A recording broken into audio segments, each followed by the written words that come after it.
We're going to have all the candidates come out. All 7 of the candidates are here. So if they've qualified for District 22, they are here and prepared to answer questions and sit basically knee to knee and face to face with you all as they vie for the next U.S. representative of this district. So I applaud all of them for coming out. She's going to go ahead and bring them out now. But today, I want to give you a clear vision of what they propose to do for this district and how they're going to represent us as constituents. I am a constituent of CD22 as well, so I am just as vested in our next representative as you all are, so I appreciate you coming out.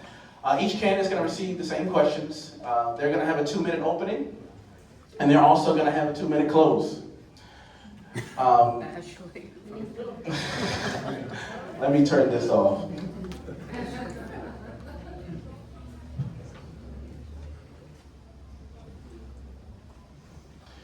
They will also have a 2-minute close. There will be moderated questions. So every candidate will have 75 seconds to respond to the moderated questions.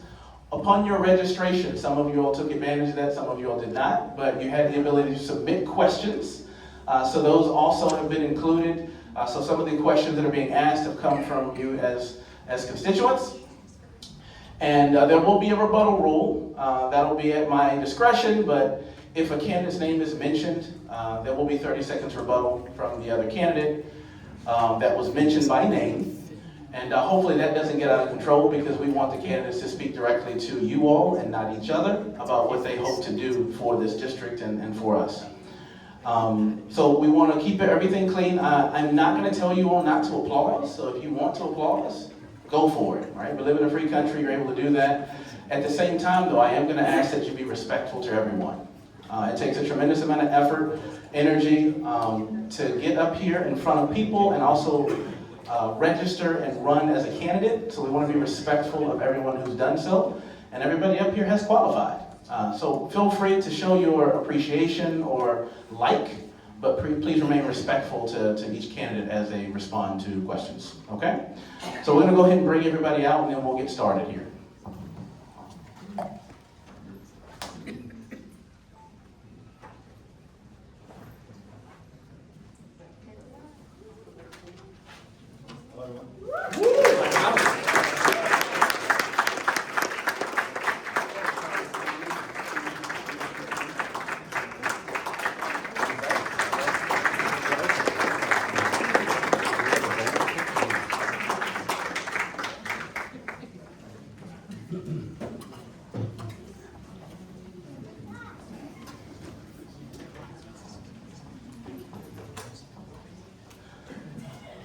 All right, perfect. So I have already communicated rules and instructions to the audience, so I'll reiterate that to each candidate. You will have an opportunity for a 2-minute opening remarks. There will be moderated questions. Each question has a 75-second time response, and there will be a lightning round should time permit. I would ask that you direct all of your responses to the audience, as that's who we hope to who you all hope to represent. If a candidate mentions another candidate by name, we will give a 30-second rebuttal to that candidate if it was mentioned, he or she was mentioned by name. And then we'll go from there. We're going to keep a tight ship, and you can go ahead and have a seat. We'll go ahead and get started.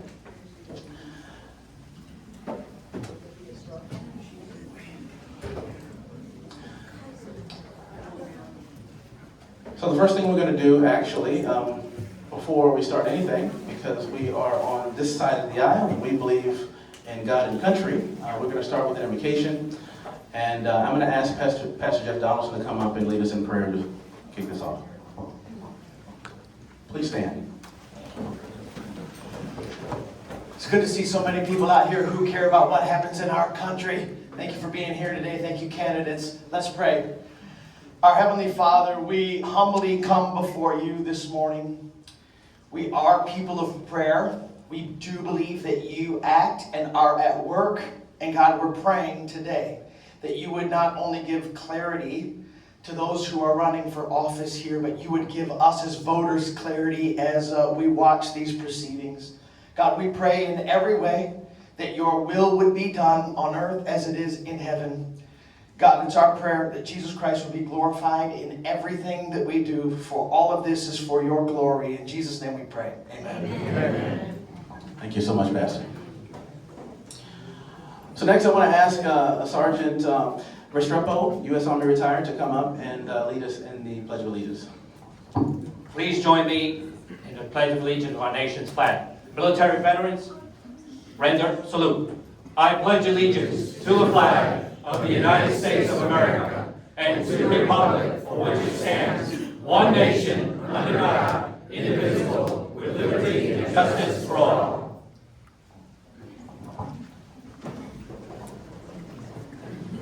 All right, next we are going to ask Pastor Paulodato to come up. And I am going to have you sing the national anthem. Thank you, Dr. Drew. Oh, say, can you see by the dawn's early light what so proudly we hailed at the twilight's last gleaming, whose broad stripes and bright stars through the perilous fight o'er the ramparts we watched, where so gallantly streaming, and the rocket's red glare, the bombs bursting in air, gave proof through the night that our flag was still there. Oh, say does that star-spangled banner yet wave o'er the land of the free and the home of the brave? God bless you. God bless you.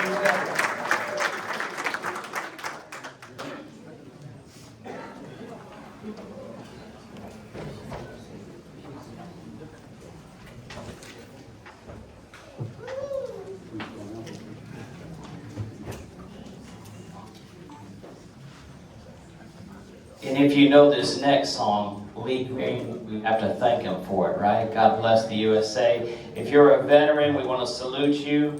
If you're serving currently, we want to salute you. And thank you, Dr. Drew and Kenema, for this vision to bring this forum together.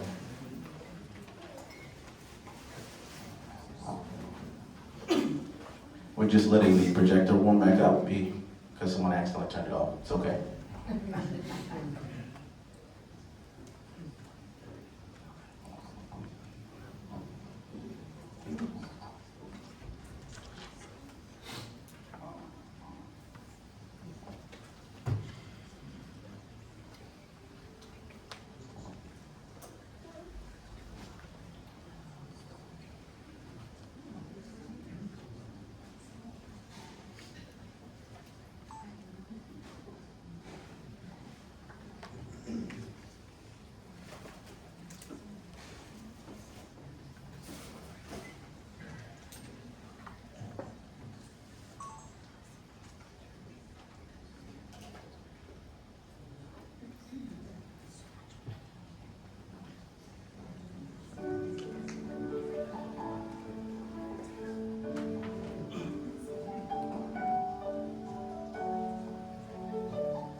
If tomorrow all the things were gone I worked for all my life, and I had to start again with just my family and my wife, I thank my God above to be living in America, because the flag still stands for freedom, and they can't take that away. I'm proud to be an American, where at least I know I'm free. And I won't forget the men who died and gave that right to me. And I gladly stand up next to you and defend her still today. 'Cause there ain't no doubt I love this land. God bless the USA.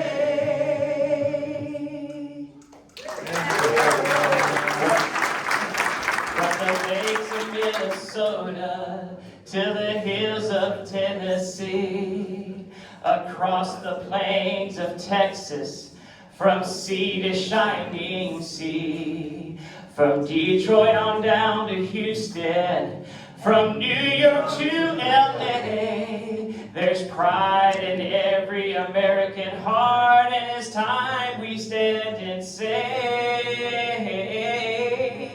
I'm proud to be an American, where at least I know I'm free. And I won't forget the men and women who died and gave that right to me. And I gladly stand up next to you and defend her still today.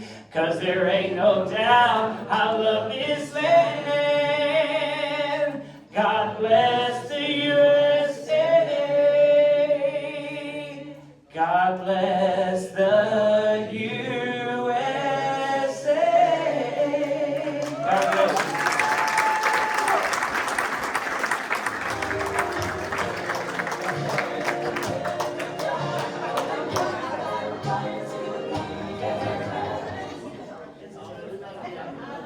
I guess God said you didn't need the music.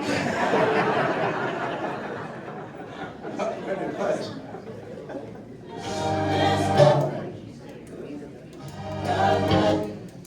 We're gonna pause that.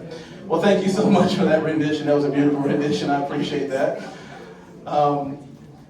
Before we go any further, I do want to also recognize, if there are any veterans in the room, please stand. Please stand.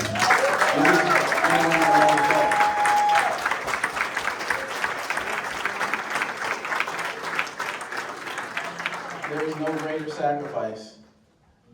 sacrifice than to serve this country. So we appreciate that. We don't take that lightly. And we appreciate all the service. So I never want to get started without first paying homage and giving thanks for their sacrifices. We also have some honored guests in the room. So if you don't mind, I'm going to introduce a few of you. Representative Benaroque, if you don't mind standing up. This is the representative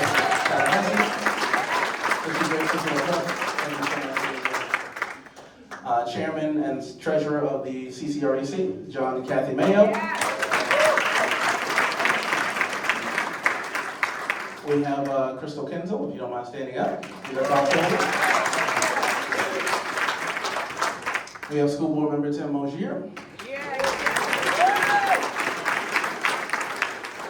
We also have representatives from Rick Scott's office and several other elected officials that are in the room or represented.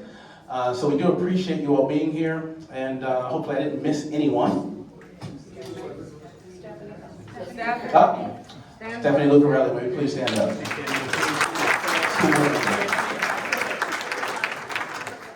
I think Eric Carter was supposed to be here. Is he here as well? Or yeah?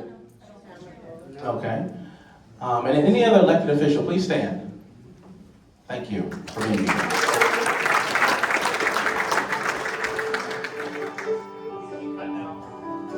This thing has a mind of its own. Don't tempt me. Don't tempt me.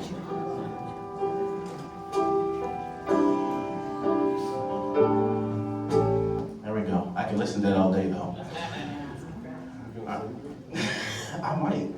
Song keeps coming on like that, I might say. All right, so we're going to go ahead and get started. So my name is Dr. Drew Montez Clark. I am chairman of the Government Relations Committee. We're hosting this forum on behalf of the Collier County Republican Executive Club.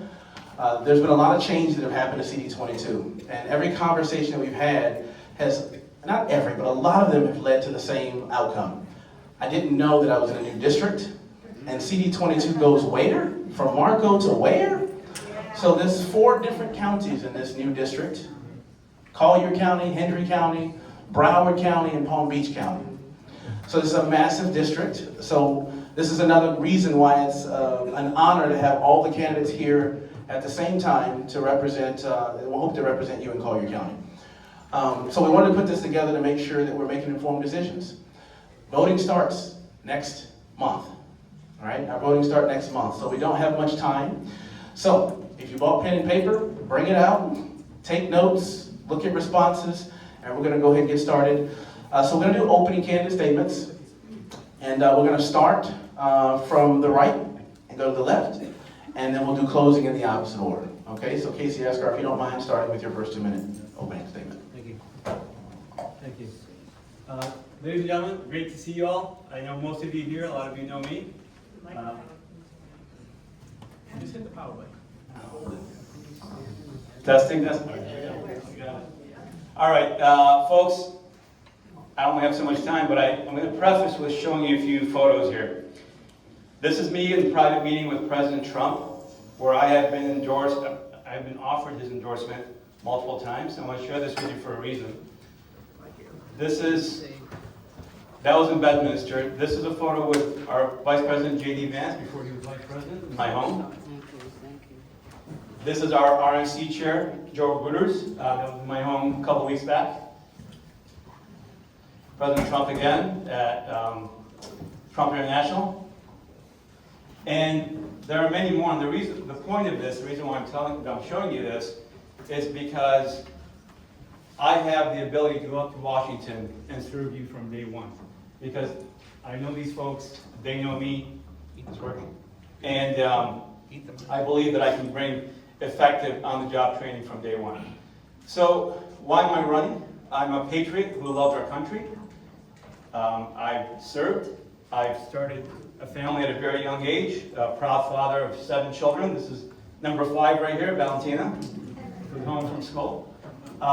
Started my business from very humble beginnings. My father was an auto worker, was laid off. I watched our auto industry get decimated, all the tool and die shops go overseas, all of my friends, folks get laid off, and I seen those struggles, and I truly grew up with nothing. I built my business from scratch, from the ground up, and today we employ thousands of people throughout the country. We operate in over 24 states.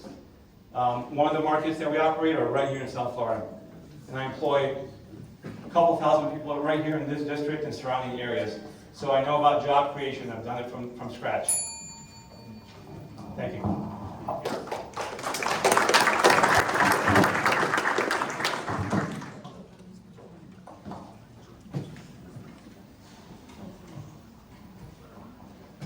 Good morning, ladies and gentlemen of Southwest Florida. It's always great to be out here and be among such great patriots. My name is David Burke.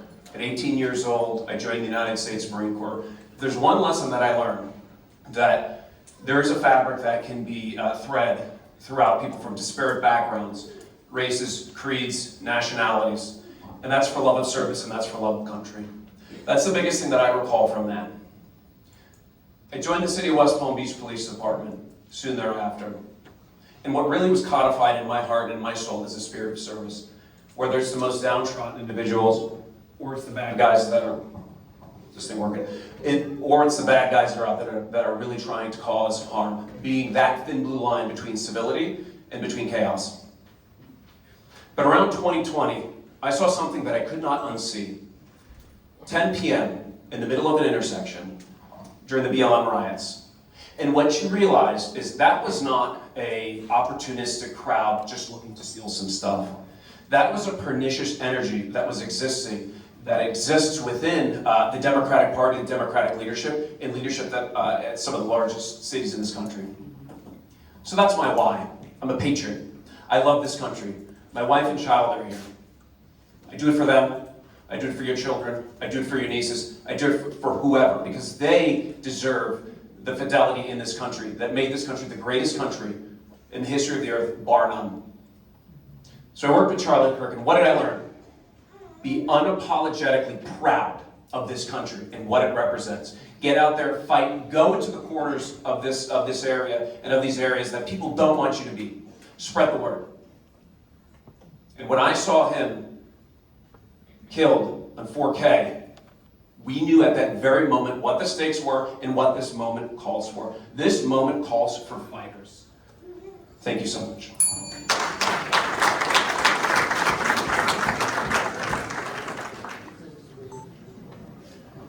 Good morning.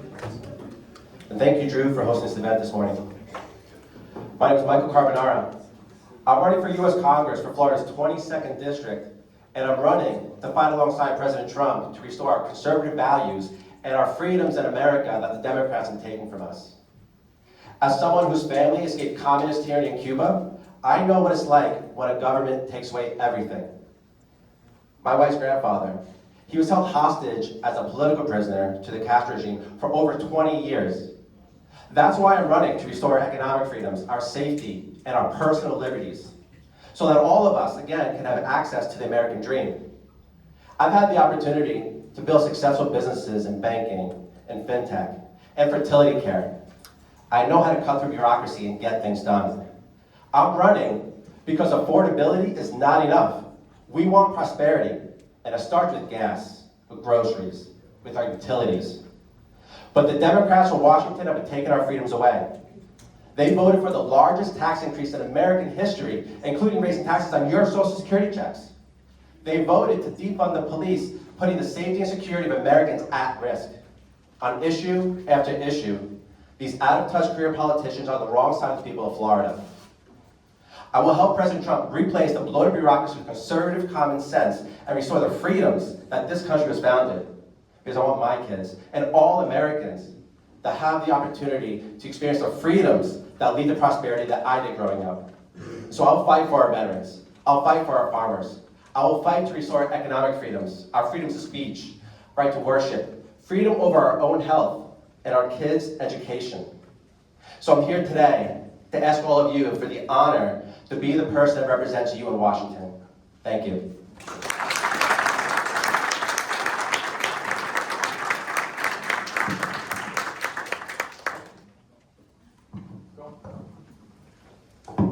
I'm just going to stay here in the middle, just to move things along. So my name's Rich Evans. Many of you here have known me or met me at one event or another in Collier County. The leadership from the REC, I thank them. Other people who have run for office, undaunted by what's gone on before. Formerly, I live in Ave Maria, which is about 23 miles to the east. And we have a lot of work to do in Ave Maria, and we have a lot of work to do in the entire district. So my skill set, I've done audits. Okay, it sounds kind of dull, but I've done audits of everything. I mean, anything. My key areas of interest are water issues, like the Everglades Restoration Project. It's essential. We got to step it up. I heard Governor DeSantis on TV last week saying, thanks to Trump, it's getting better, and we're making better progress, because it was kind of stalled for a while. So water is going to become more important than oil in a few years. So save the aquifers, save the water, use water wisely. My next point is energy. We really have to do something more than just say drill, baby, drill, even though I had the pin that said drill, baby, drill. So we need to do that. And it's also somewhat of a cliche at this point to say all of the above. You know, like energy, all of the above. Okay, well, what does that really mean, all of the above? Well, we've got to use clean energy. I disagree vehemently with FPL, with these solar farms. It's just not the way to go. It just doesn't stand up. Thanks to the leadership of the CCREC, we had a gentleman come in and give a presentation using FPL's own numbers that it's not going to work, and there's rate increases scheduled for the next several years. So energy needs to be a focus, and I'm on it. I've worked in that industry. I've audited in that industry. Thank you. The last one was transportation. So more on that later. Good morning, everyone.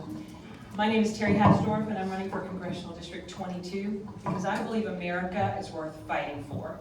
When I was in high school, I was asked as one of 40 student leaders to travel to Russia on an exchange program by my youth pastor. We traveled to 7 different cities, and I got to see firsthand what communism and socialism do to people.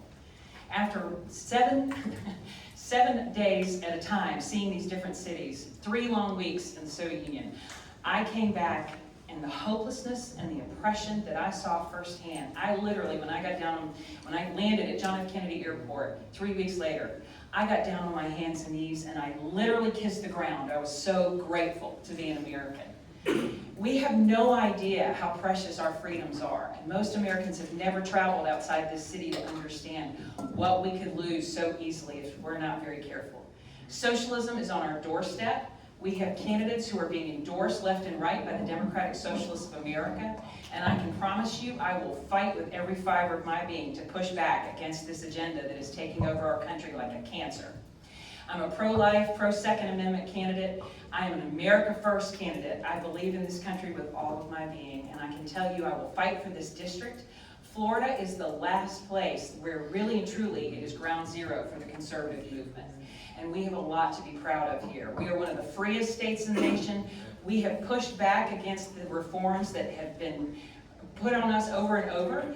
I fought hard last year to promote pro-life values and defeat Amendment 4.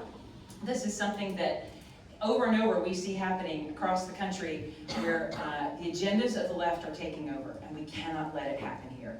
So I promise you, I will fight for you. Florida is a free state and it needs to stay that way, and I'm a fighter. I'm a seasoned, trained person who understands how Washington, D.C. works, and I want to put those skills to work for you. Thank you. I'm Terry Hasdorf, and I'm humbly asking for your vote.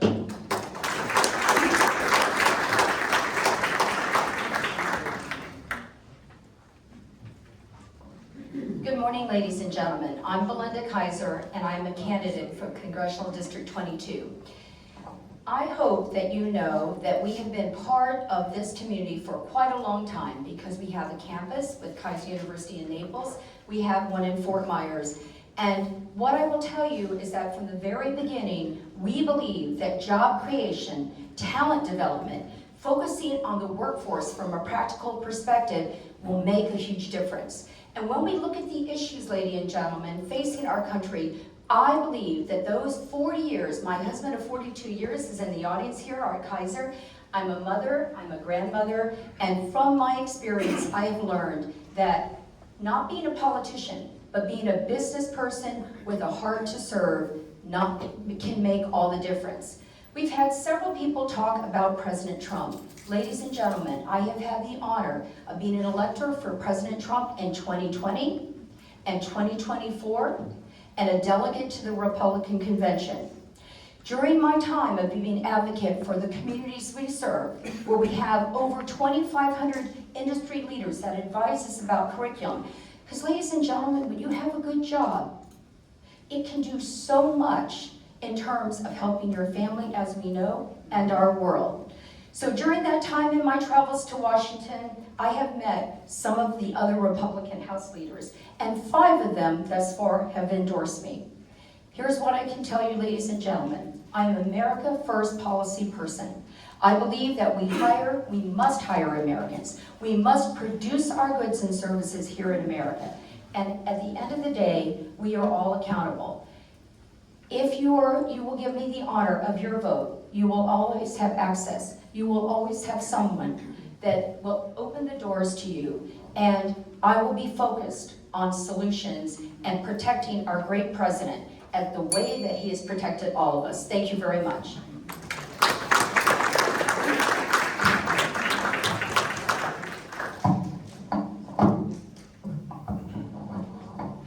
Hi, good morning, Chairman, Drew, Representative Benarroch.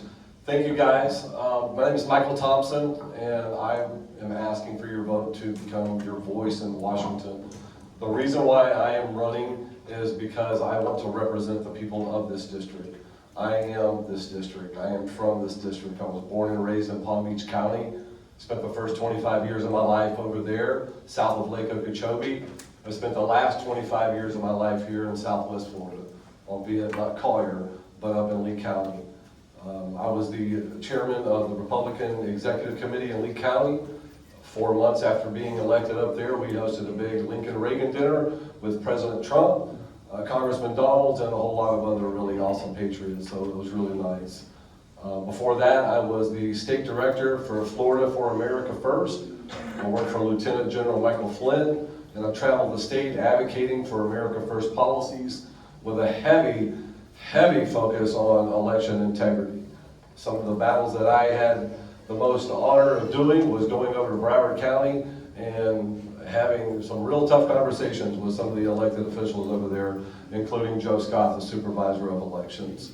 I also sat on the board of directors for the East Lee County Chamber of Commerce. I think all of us up here, have a really good resume. We can all show you photos. We can always, talk to you about, we know this person, we know that person. But do you know the district? Okay, I have friends and family, and supporters in every single town in this district. Okay, I wasn't running for Congress before this district was created. I'm here because it was created, because I want to be your voice up in Washington. Thank you so much.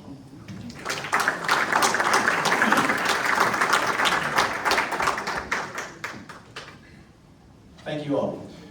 So we're going to move into the moderated questions at this particular point, and I'm going to start with David Burke.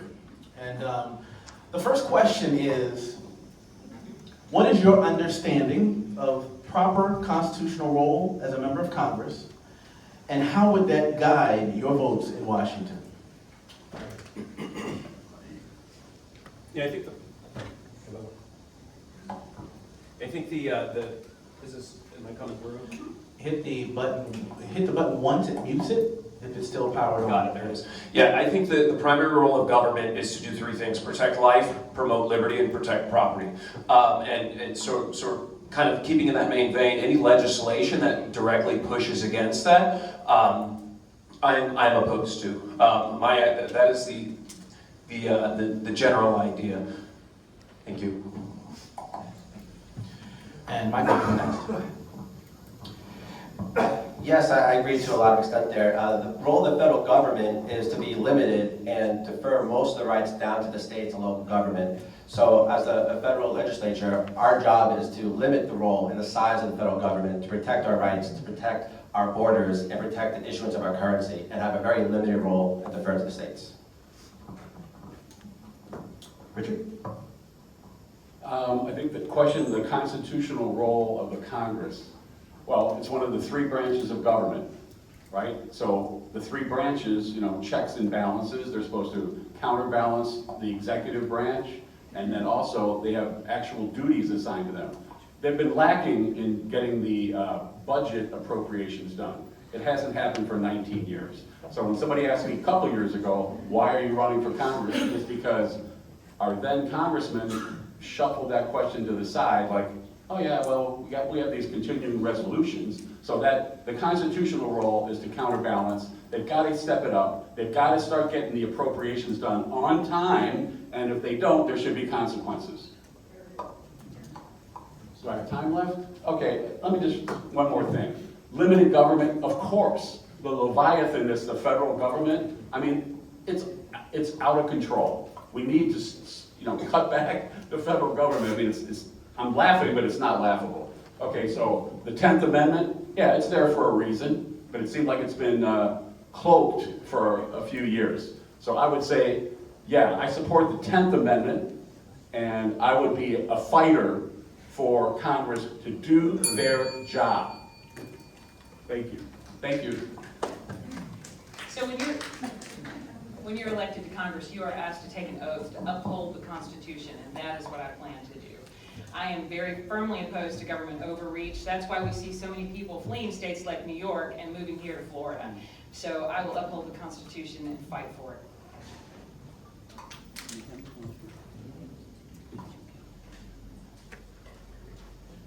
Thank you.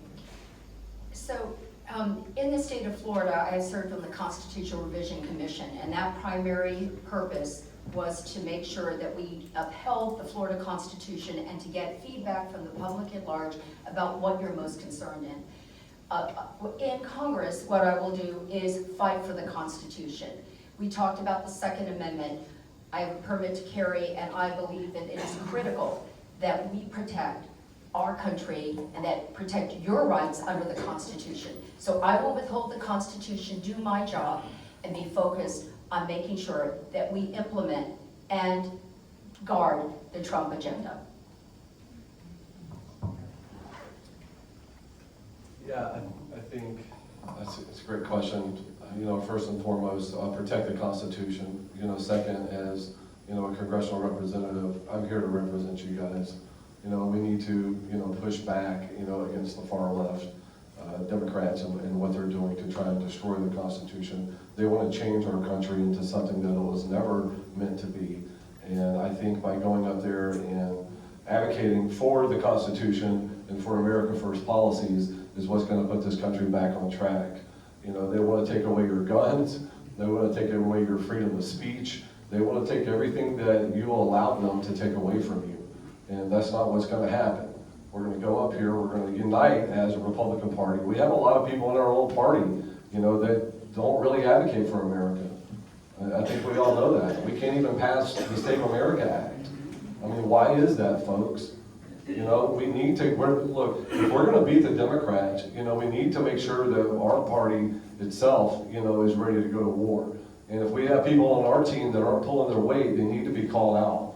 Because once we have a team that can go up here and do this, we'll absolutely take out the Democrats. God bless President Trump. I mean, seriously, I've been a real estate broker since 2001, and I followed President Trump during my real estate career. I was so excited when he became a candidate, back in 2015, because I knew common sense, which is missing up in Washington, was about to come in here. And someone with a business mind that's actually going to do the absolute best that he can do to make sure that our founding fathers and the Constitution that they put forth is actually going to remain in effect for the rest of us. Limited government.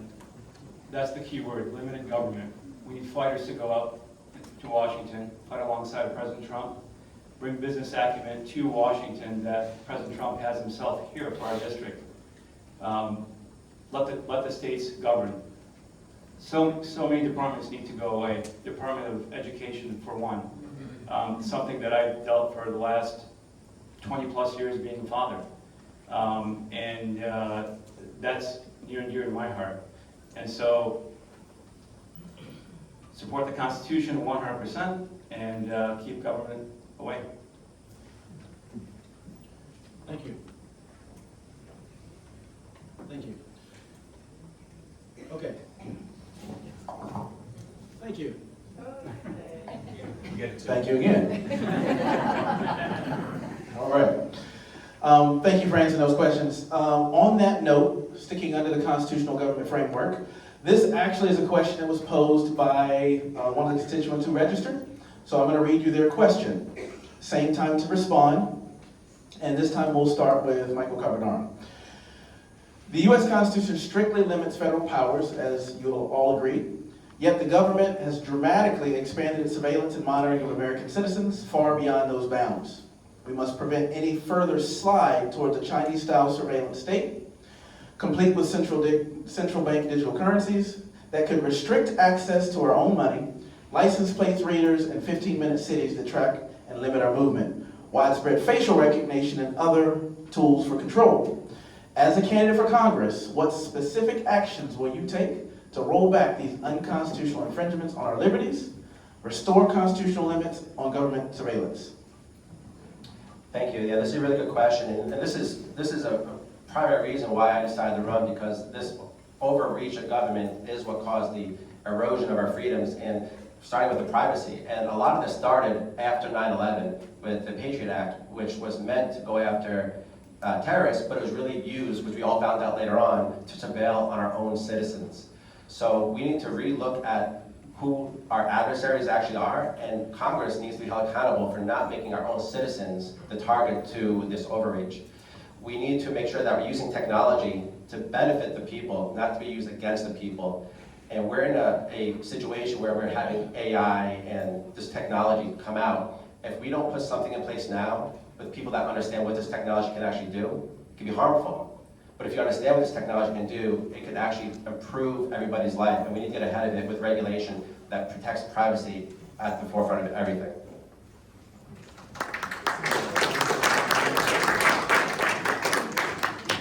And Richard?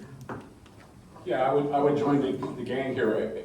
I think several used the word fight. It is going to be a fight. because the federal government is absolutely out of control. Overreach has become the norm. And, budget-wise, I'm just gonna throw this in because it popped in my head. I'm a CPA, so I think of the numbers a lot. But, okay, like, only in DC, in the, budget process, could a reduction of the increase be considered a reduction. And that's like a bad joke, so we gotta rein in the budget, absolutely. And also, 10th Amendment again, have the government do fewer things and do those few things very well. We don't need overreach. And somebody brought up the Department of Education, I think it was David? Casey, I'm sorry. So the Department of Education, I believe Trump's cabinet post is winding that down. So there'll be local control, you school board guys. You have local control and the government get out. But fund, but don't tie the funding to, crazy, wokey craziness, okay? And then the other one is, somebody asked me a few years ago, since I consider myself knowledgeable about the energy crisis and energy, what about the Department of Energy? They should be on the table for disbanding. Save the money. Thank you.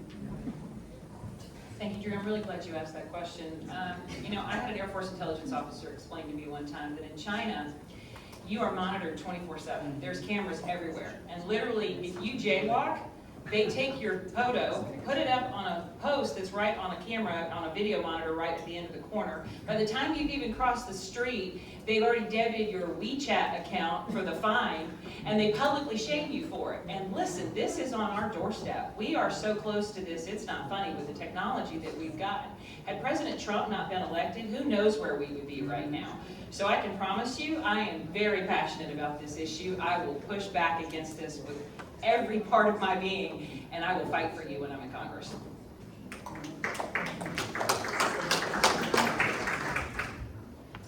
Ladies and gentlemen, this is a very important issue, but first and foremost, absolutely, the government has expanded beyond what we can ever even recognize. If you look historically at the size of government many, many years ago, even back to the times where we were fighting World War II, it has expanded significantly, and the question is, are we any better for it? What we must do is to return the voice and the ability to control funding to a local level, and that can be done.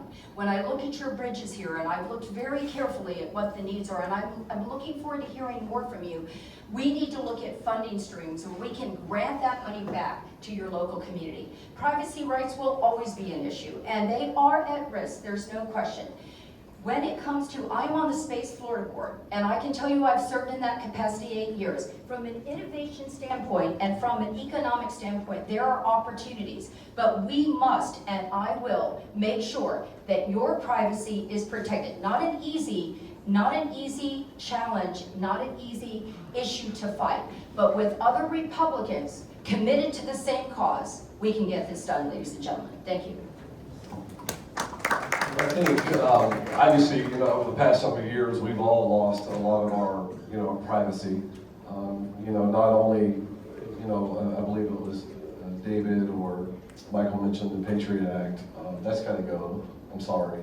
The government has taken way too many opportunities, to come out here and cry, oh, in the name of safety, we need to give up our rights. Those days are over. I don't subscribe to that notion. I think that weakens us, as a society, personally. I think we need accountability. And that's one thing we don't have in Washington. We need accountability. We need to, stop the Department of Justice from the overreach that they have done for many, many decades, right? I mean, let's go back, the Hoover administration, right? When he was there, the Hoover boys, right? These guys, that's all they did. They spied on elected officials. If there's anyone that sits up here right now that doesn't think that we're going to be spied on when we go to Washington, you need to understand you are. This is what our government does, right? And it's a travesty because a lot of the mass population just accepts it, and we shouldn't. We should take care of all of our judges as well and hold accountability to our federal government.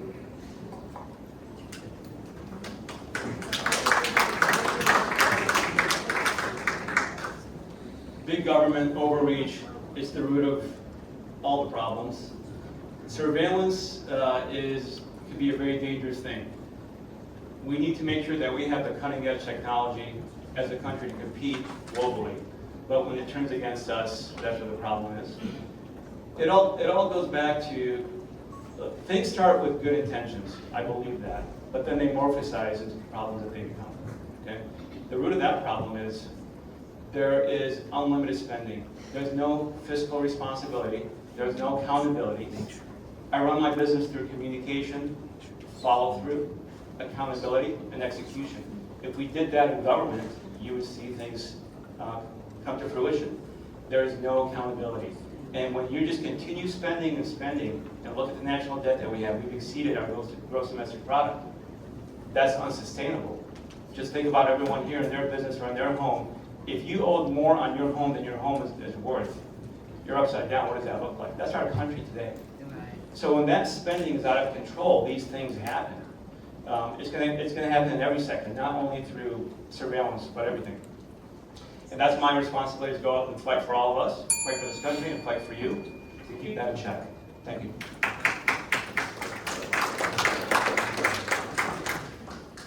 Yeah, I'm a Fourth Amendment absolutist. I believe that the Fourth Amendment is one of the greatest gifts that we've received. I've been on the other end of that. I've written search warrants, I've written arrest warrants, and I've seen what it's like from the ground up. First and foremost, what I would do is I would roll back the FISA courts. FISA courts are one of the most terroristic pieces of legislation that's been unleashed on the American people.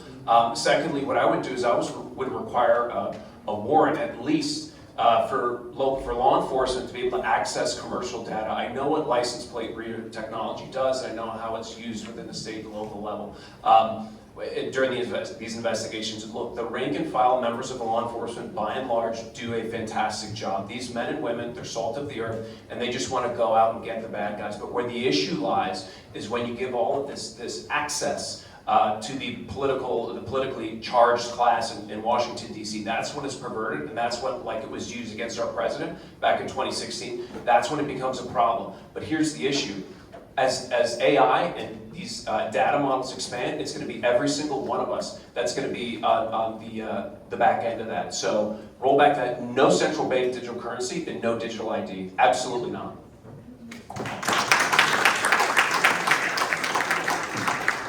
Thank you for your well thought out responses. We're going to shift into economy, inflation, and small business. I want to ask you a question about those. What should Congress do to reduce the burden of inflation? So what should they do directly to reduce the burden of inflation, regulation and taxation on families, retirees, and small businesses, especially specific to Southwest Florida? And Richard Evans, I'll let you take this one first. Thanks, Drew.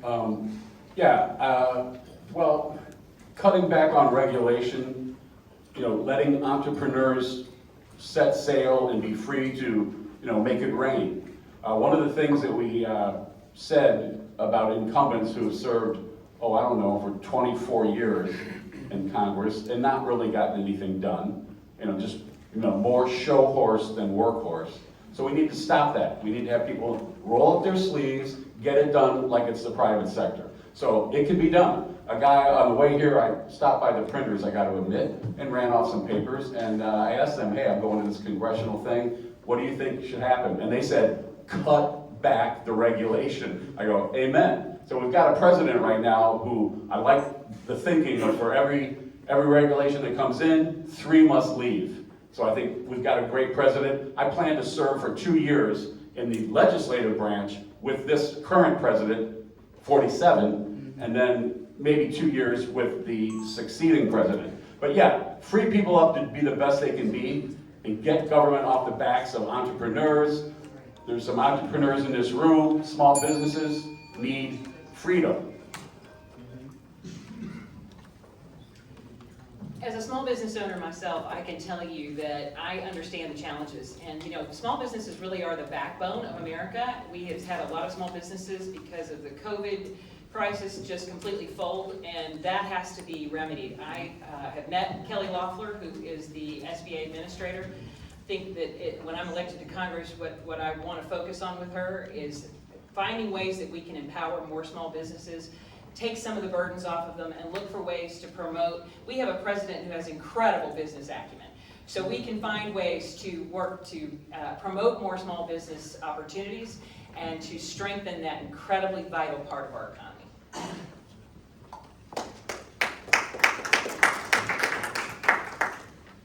Ladies and gentlemen, I have shared with you our story a little bit about Kaiser University, but I want you to know that 50 years ago, school was started with just one student. And because Florida is a great place to grow your family, to grow a small business, we now have 4,000 people who call Kaiser University home and 20,000 students. That wasn't easy, but it took good men and women committed, and many are still with us, 10, 20, 30, 40 years, and even Reverend Morley, 48.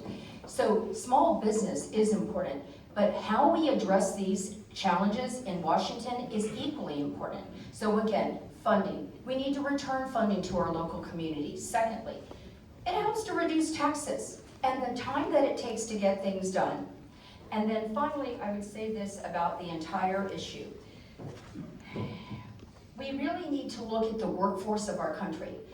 We need to make sure we hire Americans. We need to make sure that with nurses, we allow them to, just an example, to work to the full extent of their education. It's called scope of practice. And we need to honor apprenticeships, plumbing, trades, and the like. Not everybody goes on to get a PhD. Thank you, ladies and gentlemen, very much. I think the best way to battle inflation is to tell the government to stop spending, cut taxes. Let's do it under control. Let's actually, act like we know what we're doing. But unfortunately we don't. I think we're really awesome down here in Southwest Florida, the entire district, but there's some really stupid people in our country that keep sending the same people back up to Washington and expecting a different result. So we got to change the standard, and that's what I would like to do. I think, I sat on the board of the Eastleigh County Chamber of Commerce for 8 years. We promoted small business. I am a small business owner. I think if the government could just stay the hell out of our way, that we would actually be able to come up here and do really well in our communities and create jobs and also give back to the communities. There's a lot of opportunities in Washington to bring back funding, okay? And if there is, something here locally that we could, benefit from, I'm all for it. But I'm not gonna go up to Washington and just beg for money and money and money. I'm gonna go up there with a surgical knife and I'm gonna start cutting taxes and reducing the size of our government.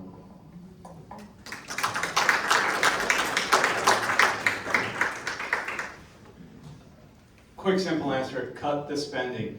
Cut the spending. How do you do that? Leadership. We keep talking about President Trump. His leadership qualities, his business acumen is what's getting things done for all of us. We're in a very different country today than we were before he came into office. We all know that. Cut the spending, we need that through leadership, through strong leaders. Unshackle the free markets. That's it. Let the free market reign. Let business do its thing. Government stay off of business back, and the private business will do its thing. I've lived it. I've done it my entire life. That's what's needed. I grew up in Michigan. Michigan is on the map because of one man, an entrepreneur named Henry Ford. And my father worked in the auto industry, so I know it very well. I'm here today because of one man, an entrepreneur that you guys all know. You guys all know and eat Domino's Pizza. The founder. Ave Maria right here. The founder. Okay? My mentor and good friend, Tom Monahan. These are entrepreneurs that are doing things, that are growing, that are scaling this country. It's not government. You need leaders like that that'll step up and serve, and they will control the spending through their leadership and their business acumen.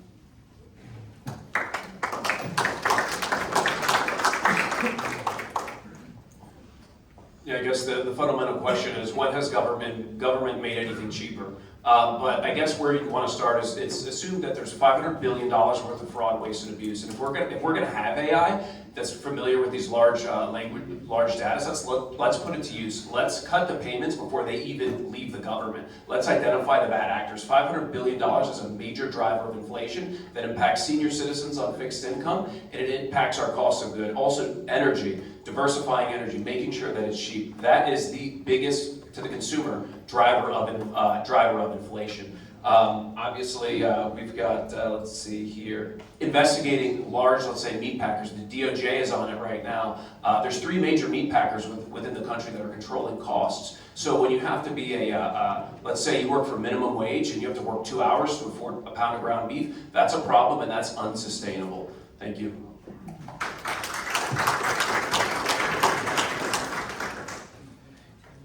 This week, I met a woman who was talking to me that she works full-time. She works every day, 9 to 5, sometimes later, commutes to work, so she's 50 plus hours a week, and she's barely getting by, barely can afford her rent. And she was saying, well, how come I'm working so hard, I can barely get by, but all these people that do nothing are getting free handouts? We have a system that's fundamentally backwards. We're encouraging people to leave the workforce because you can work and barely get by, or you can quit your job, go on welfare, get Section 8, have a baby for free, have free daycare. The system is incentivizing people to head towards socialism. We have double the amount of people on the welfare state today than we did 20 years ago. So we need to change, number one, our policies. Who are we incentivizing to work, and who are we actually helping? The people that need help, or the people taking advantage of the socialist system that the Democrats have put in place? And then number 2, Scott Bessent said we have upwards of 10% of our federal budget being spent on fraud. 10%. That doesn't include waste and abuse. So we have to tackle the waste, fraud, and abuse and change the entire system that incentivizes socialism.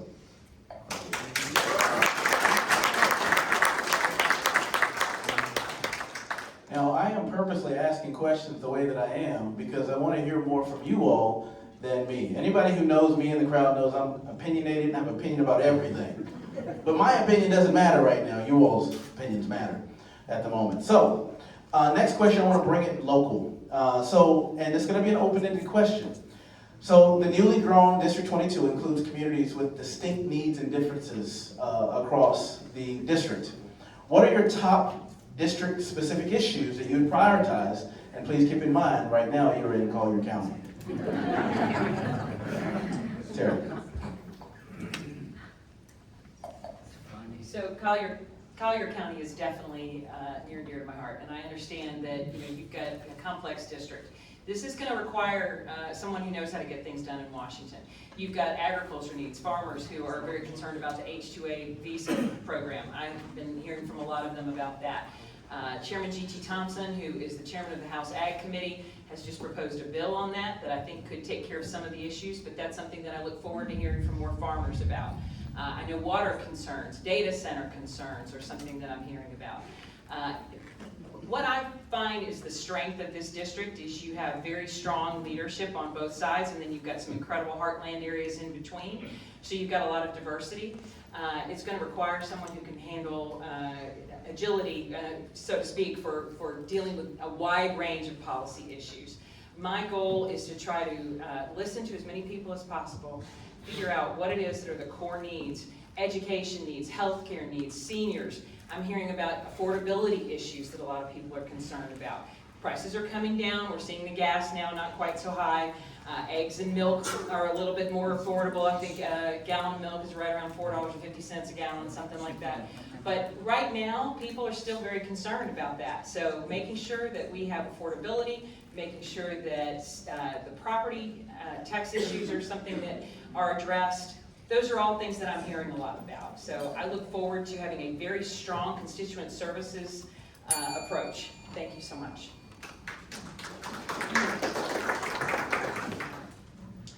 It's an excellent question, and just let me share with you a couple things.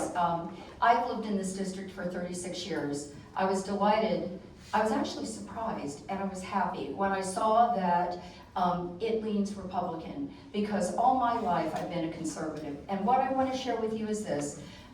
In my travels throughout conservative values, in my travels throughout Broward County and Palm Beach, and also here, I keep hearing about affordability. So what does that mean for people? Well, it means that gas prices are too high. It means that they're worried about property taxes. It worries that some of them are deciding between what they can eat and whether or not they can have prescriptions. That's not good. I can tell you that what I'll do is I'll bring a common sense approach to Washington, but I will look out and see your faces in my mind, because let me tell you, We started basically with nothing. My dad was served in a little town called rural Georgia known as Garday. How many people have ever heard of Garday? Can I see those hands? No one. Well, maybe Jessup. He served the U.S. Air Force. My mom was at the University of Florida State. And we learned the value of money and the value of work and the value of this great country. I'll make sure that we invest in our law enforcement and all those the military that keep us safe. What you'll have is a person with common sense solutions. Thank you. Great question. It's community. That's what it's all about. With no disrespect, I think all the communities in this district are extremely important.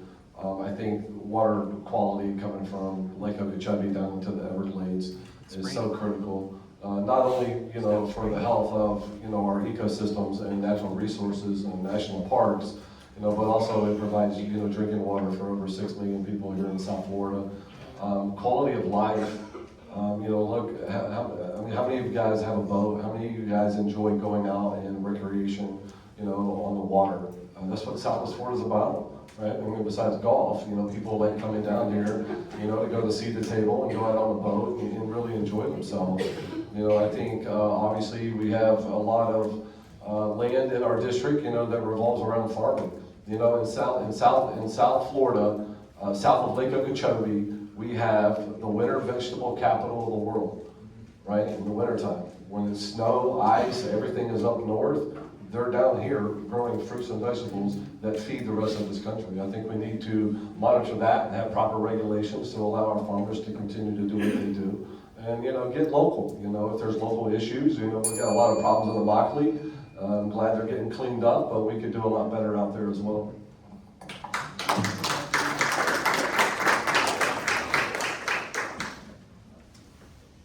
My job is to go and bring as many resources down to this county. That's job number one. I've got to bring as much as I can in resources to this county. Bring as much capital to everything that's needed. Infrastructure, roads. Florida's experience, especially South Florida, tremendous growth. How do we handle that growth? Water and sewage, transportation, you name it. We'll talk about the farmers. I reach across from coast to coast in my business. I work with these farmers and I have for many years. Just came back from HHS. President Trump is working on a plan to stop the Democrats' initiative to dismantle diesel engines. If you take away diesel engines from these farmers, they can't compete. They're competing against the world. Agriculture, this is one of the largest ag districts in the country, in the entire country. That's the second largest industry in this state after tourism. So these guys can't compete with Brazil, with India, because they don't have these regulations. So the fight is here, at home, against the other side, who are trying to prohibit these guys. Farmers is one thing. I've lived here for 25 years, here in Collier County. I know how important it is, and I know how important it is to preserve this county. And so this is very important to me. Bringing resources is priority number one.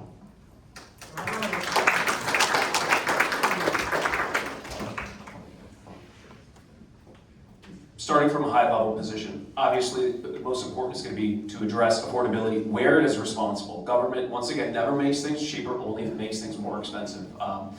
Secondly is addressing safety and security, making sure that local law enforcement does have the resources to go out there and go after these bad guys. And I keep harping on it because I've lived it. And I know what it looks like when an effective RICO investigation can go in there and get all of these bad guys, get them off the streets. What does that look like, though? It looks like bringing money down from Washington, D.C. There should be no excuse when a state attorney's office says we can't do it, we don't have the resources. Okay, what do you think the family members care when their mother gets robbed at gunpoint because they don't have the resources? No. Secondly, it's to protect our agriculture. When cheap goods and cheap products are being dumped into our markets from Brazil, from China, from India, that's a problem.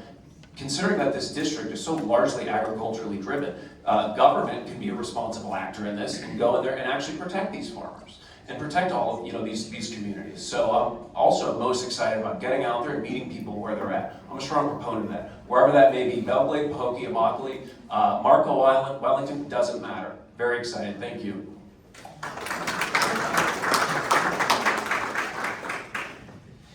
Just a couple weeks ago, the Democrats introduced a bill to reduce the amount of funding for veterans by $1.5 billion. The first thing I would do is make sure that bill never sees the light of day. Our veterans are important. They fought for this country. They deserve dignity. They deserve help at the VA. They deserve help integrating back into our society and job creation and job training. They need that funding and more, in my opinion. Second, regarding the farming here, I mean, it's just incredible. This district, District 22, is the largest agricultural district east of the Mississippi. And so one of the first things I would do is get rid of WOTUS. We don't want WOTUS. It just makes no sense. Every farmer knows it's a headache. And you have standing water. We're in the Everglades. You can't get rid of it. So we need to get rid of WOTUS. And I know the farmers in here know exactly what I'm talking about. We need to make sure that the farmers are taken care of. We need to make sure that the Democrats aren't coming here and shutting down small farms and medium farms and putting more regulation. We need to make sure that we're energy dominant and keeping our coastline clean without any offshore drilling.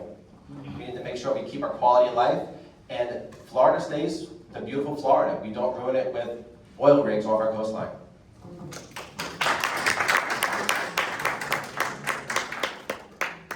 Okay, hello Collier County. Thanks for coming out early. I'm from Collier County. It's the greatest place to live ever. Okay, I moved around the country growing up. I continued working past when a lot of accountants would retire. I'm really happy to be in Collier County. I live in Ave Maria.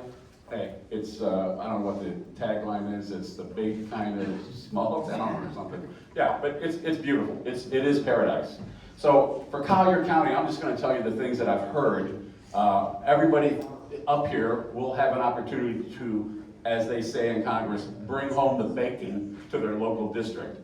Hey, I'm on board. You know, we are a unique county. We've got ocean, rights. We've got the Caloosahatchee River up in Hendry County, and we've got an ag area to protect. Like I said earlier, the ill-advised FP&L thing was ridiculous.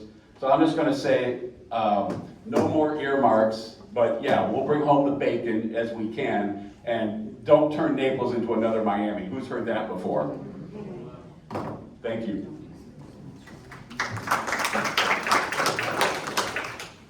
Now, I will tell you that I think that we need all day to go through the questions that we need to get through to really understand what we're dealing with, but we don't have all day.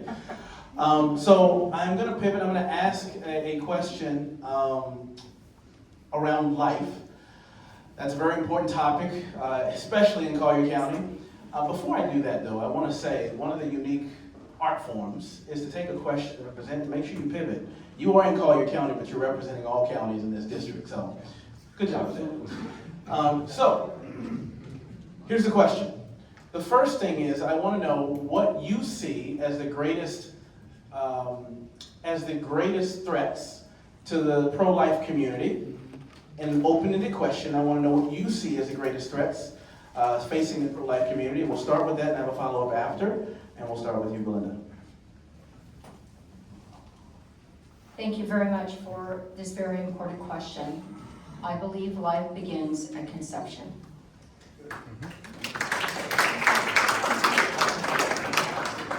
It's a gift from God.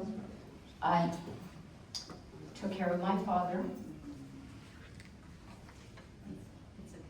until he passed, and now I take care of my mom, who's 95. It is the greatest gift. Thank you.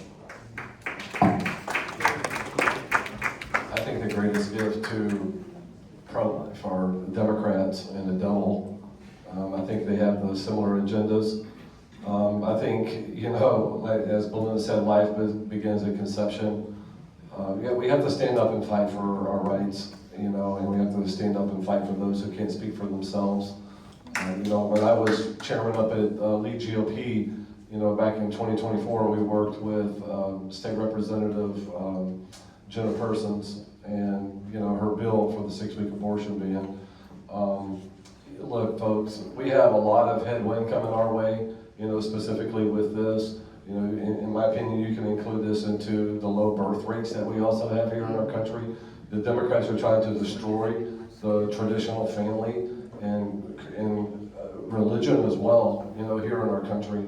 And I think it's time that, we as a nation, and specifically as a district, how can we affect that? General Flynn says level action equals national impact. It really comes down for us, and I know there's a lot of really passionate people, in this district, and specifically down here in Southwest Florida. But at the end of the day, I think it's the devil and it's the Democrats.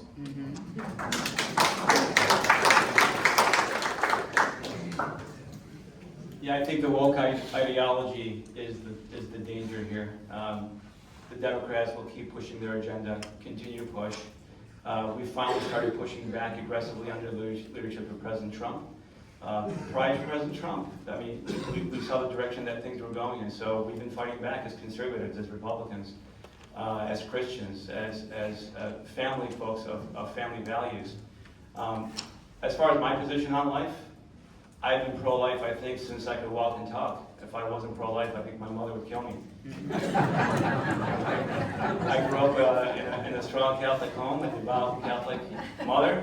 My oldest daughter is a very devout Catholic young lady, and that's the life that we've always lived. There's life, no exception. Absolutely no exception.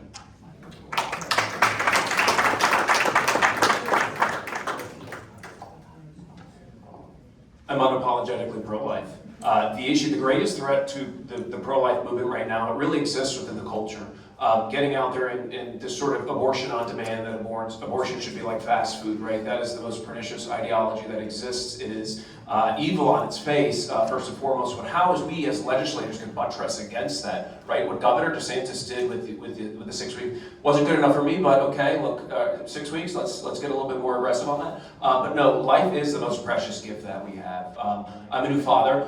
I'm experiencing it. It's the best thing I've ever done. It's the best thing that I will ever do, and I will die on that hill all day, every day. But what we need to do is we need to get more involved with the pro-life organizations, the pro-life nonprofits, to be able to spread the message for that mother that questions whether or not that she wants to abort her child. She'll be able to hear that heartbeat. She'll be able to feel that love between a mother and a child that she may not know based on whatever the case may be. But I think that's the best way that we can, the most effective way we can do it, but also bring the heavy firepower from the legislator. Thank you.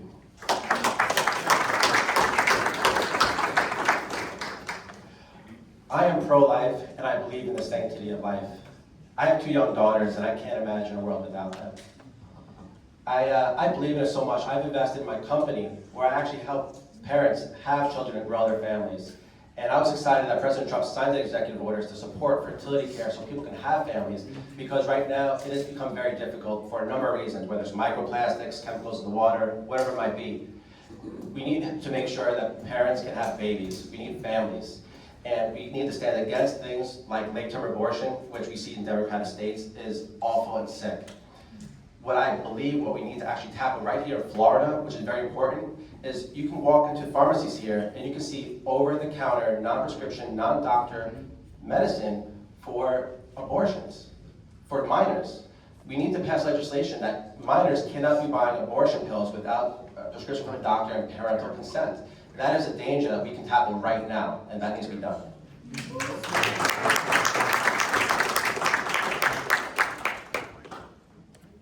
Okay, people who know me know that I am unapologetically pro-life 100%. I guess it's a cliche, but pro-life, pro-family. And I actually don't just speak it, I go out on the front lines. So I just, some friends of mine just the other night said, what can we do to get people out of the dinners that politicians go to, take a bow at pro-life dinners, and then do absolutely nothing when they get elected. I've had it with that. But I do say, when we defeated Amendment 4, and some people in this room were working hard for not only for Trump to be president, but to stop Amendment 3 and Amendment 4, which I thought was excellent. But the scary thing to me was that Amendment 4 was stopped by a smaller margin than Amendment 3. So everybody agreed that we don't want some outfit from Canada selling dope to our teenagers or cornering the market on marijuana. So, but Amendment 4 was passed, was defeated by a narrower margin.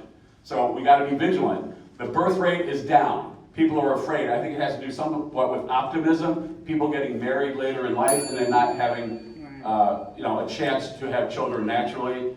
I'm just going to say I'm the father of a very large family, blessed beyond my wildest dream. Thank you. So I am very passionately pro-life as well. I think that one of the greatest threats that we've got is the abortion industry trying to crank out amendments exactly like Amendment 4. Just because we defeated it last time, which I am very grateful that we did, doesn't mean that they won't try and introduce it again. This is, I think, going to continue to be an issue that we see in other states. I worked with part of the effort to defeat that here in Florida with the Keep Pro-Life Committee, with Bo Heyman and Seth Dillon from Babylon Bee and some other wonderful folks. And thankfully, we were able to defeat that. And we're just going to have to stay very diligent to continue to fight. I've worked very heavily with the Pro-Life Caucus. I worked on Capitol Hill for 6 years and have worked to defeat a lot of policies that were not pro-life. President Trump has been one of the most, if not the most, pro-life presidents that we have ever had in the country. We are so fortunate to have a president who is pro-life, and I will be grateful to continue to work with him to promote pro-life policies. Thank you.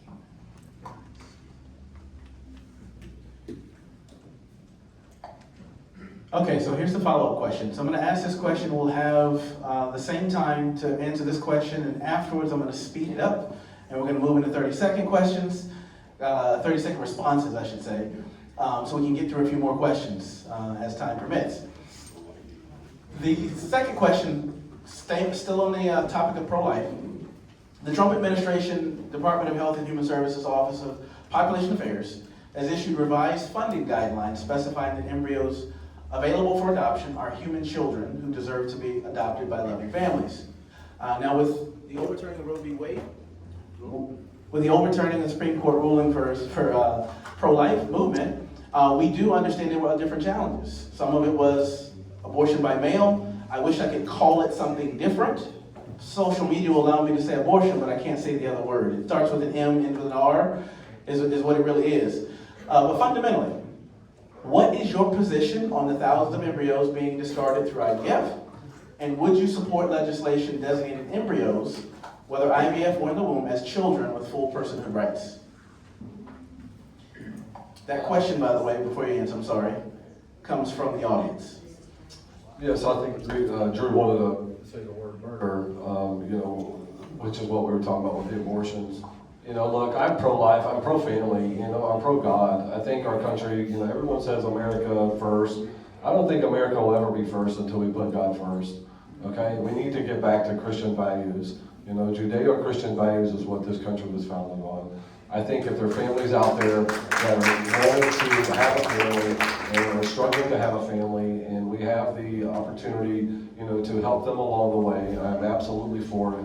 I think we need to have more dinners with our family. I think we need to sit down. When I was a kid growing up, there was hardly a night where I wasn't sitting at our dinner table with my mom, my dad, and my sister. And I know our country's gotten so far off of that beaten path. And I think if there's people out there that want to have a family, then we should, allow them to use the resources that we have, and I would absolutely support them. Absolutely. Absolutely. God, family, country. I'm fortunate to be a part of a group called Legatus, which is Catholic Presidents and CEOs, founded by Tom Moynihan, who founded Ave Maria. And we had a speaker once that really touched me in a way that I'll never forget. And this goes back probably about 30 years now. And this lady was speaking to us, and she was speaking about this topic about abortion. And she went to rape and incest. And that was a very difficult question. And I had to, I was thinking about this and saying, what would I do if that was a situation that I had to deal with? And we didn't know this as she was saying it. And you can be pro-life, but just think about these things. And at the end of her presentation, she said, I'm a product of rape. And everyone advised my mother to abort me, including my father, and I'm going to be here today. And she's one of the best, strongest advocates I know today for this issue. That's my position.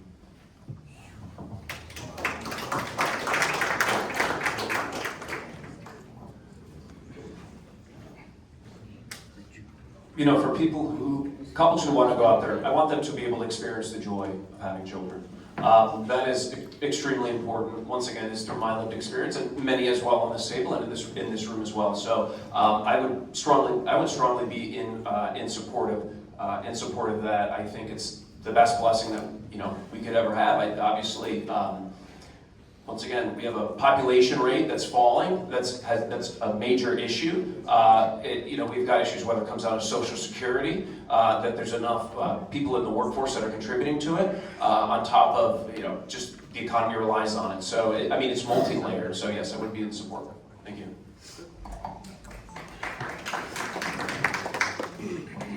So, some of you may know, I'm very much in this industry because I do have a fertility care business, and so I do know quite about it.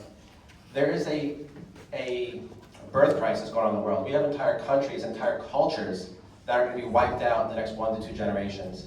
And there's a myriad of reasons where people need help to have babies. So, unfortunately, IVF is here, but we don't have a choice because people are not able to have children on their own. They need help. People need to have help to have a baby. But I agree, we need regulations. There is a vastly under-regulated industry.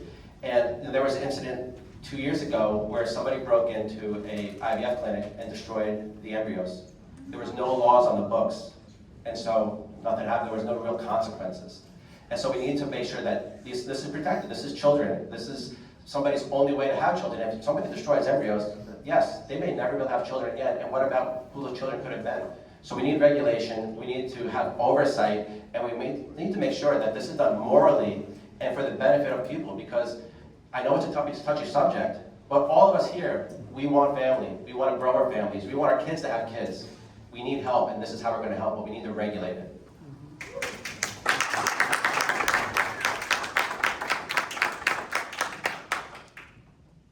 Okay, one thing I'd like to state unequivocally is that the desire to have children should not include by any means necessary. So honest people, honest parents who are maybe at the end of their fertility will seek out other ways, and I think Michael referred to that, and which I think that's a personal choice. I have a little problem with creating embryos that will never come to fruition, because if all of us up here agree that life begins at conception, and if that law was just passed that embryos are persons, then we need to protect the embryos, right? So I know some people who are feverishly pro-life. They will say, well, those embryos need to be protected, we should adopt them. Maybe you gotta be careful with this. The science, I think, is coming fast. I wouldn't intrude on that decision, but I know a lot of people in Ave Maria, when Congressman Byron Donald said, I'm for IVF, unequivocally, because people want to have babies. I think, yes, even China wants people to have babies now. Everybody realizes that babies are a precious gift from God, but by any means, I would say no, because then you open up the door, and it's got to be carefully controlled, because I wouldn't deny anybody that they want a baby. Please, adoption is good, and I would rather the government stay completely out of the equation, let parents decide on their own. And what I wanted to say about Amendment 4, which I made a little note for, was love them both. And I would say love all three of them. There's a man, a woman, and a child. So love all three of them, give them the support they need to bring those pregnancies to. Thank you so much. We've done a good job with the bell. Let's keep going. Let's Keep going. And Michael, your name was mentioned, so you have 30 seconds. I would just like to say, yes, delayed family planning is a big part of infertility, but there are so many other reasons for infertility. There are people in their 20s, early 30s that cannot have children, whether it's vaccine damage, whether it's microplastics, it's chemicals in the water that we drink every day from the pharmaceutical company. There's people that are damaged that need help. This is an existential crisis. Right now, 2 to 3% of the babies in America are born IVF, and it's growing at a 20% compounding per year. President Trump got behind IVF and signed an executive order because this is a problem we need to solve. We don't want IVF, but we have an existential crisis where people are not able to have babies. We need to do this caringly. We need to have regulation, because you could end up in a black market, and some of the dangers you're talking about. We don't want that. We need transparency and bring this to light. Thank you. He got 30 seconds because you mentioned his name. But I'm gonna go to Terry for yep. Okay, so I am passionately pro-life, as I said. Life is precious, and I agree with Michael that there needs to be regulation, but I also think that, you know, for some couples, this is absolutely the best gift they could ever receive, and so embryos should be protected. Thank you. So as I shared earlier, I really believe life begins at conception. Many of us have fought for family members as they've gotten older and prayed for God's guidance to help them have more life. And thank you for giving me that moment, because that was the case with my father. When I look at this particular issue, I think it's very important to honor families, and this is a choice for families. So for families who have wanted for so many years to have a family of their own, through innovation technology, we do now have these embryos. I will tell you that one of my closest friends in the world was a nurse, and the look on people's faces when they knew that they were expecting a child was priceless. Life is precious. I'm in favor. Thank you. Okay, thank you. So we're going to switch it up now and move to more 30-second questions. The first question I had for you right now is really a yes or no, so it doesn't require any time associated with it. It's just a yes or a no. If elected, will you commit to planning and having semi-annual town hall forums in each county you represent? Yes or no? And we'll start with, I think we should go somewhere. Absolutely, yes. Yes. Yes. Yes. Yes, actually, one caveat, I'm sorry. 10 seconds. 30 seconds, okay, yeah, okay, I get it. This is a yes or no. Affirmative, absolutely yes, but I'm just gonna say that I will be accountable in many other ways, many other reaching out devices, if you will, or seminars, if you will. Just a yes or no? It's a yes, of course. Okay, thank you so much. 100% yes. Yes, sir. Thank you. Yes. Let the record show semi-annual forums. Okay. That was not a question for me, that was a question from the audience. If elected, so this is 30 seconds, if elected, what committee assignments would you request and why? And we'll start with you, Casey. Appropriation is very important for me and for our state. Ways and means is the first, it's very important. And spending, those are all things that I deal with every day. And foreign affairs is something that is very important for our country that I have a lot of insight on and can bring a lot of value to. Thank you. Armed Forces, House Intelligence, and Foreign Affairs. I'd probably be on the banking and finance committees as also the AI subcommittees. Because my focus is going to be on building a strong economy, keeping the federal government restrained while keeping our taxes low. It is the banking and finance and the AI that's going to either help our economy or restrain our economy. I want to make sure it's done safely with everybody's rights intact.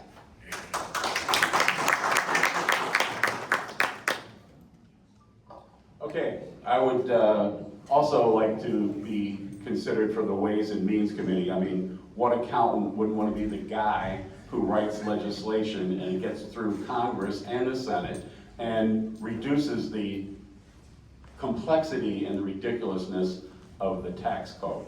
I mean, it's like a dream we have in college, you know, okay? So many presidential candidates have said, I'm gonna reduce it, and I'm gonna simplify it, but they never get it done. So that's it, Ways and Means, Energy, Transportation, and I think they tell you what committees you're gonna be on, but yeah, if I could choose, that's what I'd choose. Appropriations, because that's obviously where all the money is, and that's something that I worked on before when I worked on the Hill with Congressman Adderholt. And then for this district, one of the greatest needs that it's got is agriculture. So those are the two committees that I would ask for.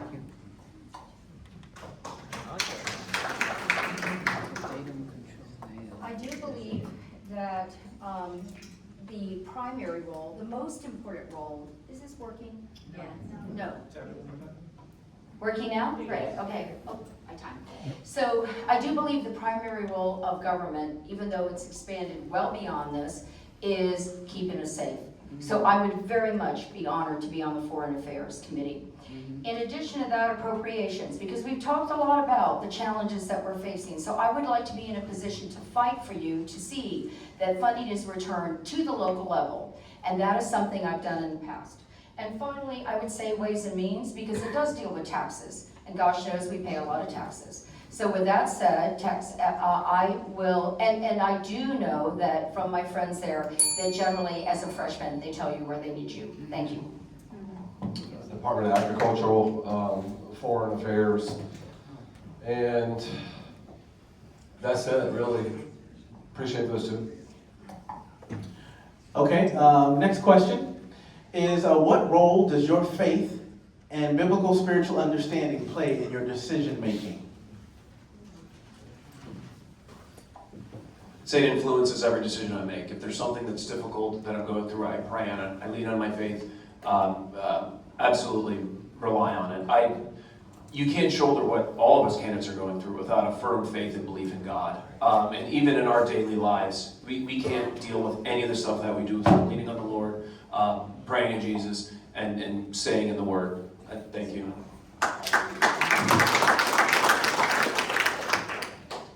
I wholeheartedly believe that if you don't have Christ in government, then there's no business being in America.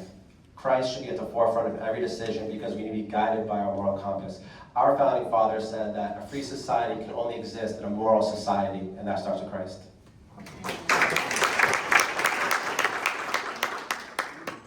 Okay, yeah, I think that it's important to be faith-based and faith-centered. You have to allow, like currently in Ave Maria, there's a little local problem of, ooh, the Fellowship Church is building a new church, it's not Catholic, uh-oh. But no, I support that. Yeah, it's good. They'll know we are Christians by our love, is the song, but they'll know we are Christians by what we do. So as a congressman, I am going to strive to stay Christian. It's not easy, they tell me. I'm a Christian. My faith drives everything that I do. I feel like we need more people of integrity in government. How else are you going to have that if you have no moral compass? And the moral compass that I look to is my faith. So thank you.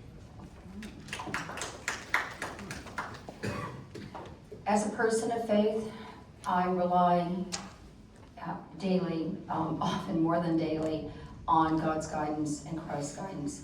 And I do believe our country was founded on this principle. So that was something that I will continue to encourage. Thank you. Yeah, absolutely. It's, like I said before, America's not going to be first until we put God first. He's first and foremost in my life. Chairman, Kathy, I think you guys know that. We share text messages every single day. In the morning I get up and read Bible verses, study the Bible, I have Bible plans, I go to attend church, be a part of the community. It's really, the driving force behind the reason why I'm here today. Thank you. Now, if I don't ask this next question, go ahead, sorry. Yes, you do. Faith plays a role in every aspect of my life and in my business and in our household, in my children. It's the way that we've been raised, the way that my wife and I raise our children. And I do everything that I can as an ambassador of Christ to spread my faith through the platform of my business. And that's something very important to me, and it touches everything every decision that I make. So I'm going to ask this next question because if I don't ask this next question, I might have a problem driving home in my own community myself. So this is a question from the audience. An internal Muslim Brotherhood document dated May 22nd, 1991, authored by Muhammad Akram. An official link to the Muslim Brotherhood articulates a long-term strategy for advancing Islamic activities or objectives in the United States through gradual cultural, social, and institutional penetration. We are seeing this play out across our country, Michigan, Minnesota, New York, Texas, Florida. How are you prepared to stop radical Islamists from building enclaves and parallel systems and ideologies here in Florida and throughout the country?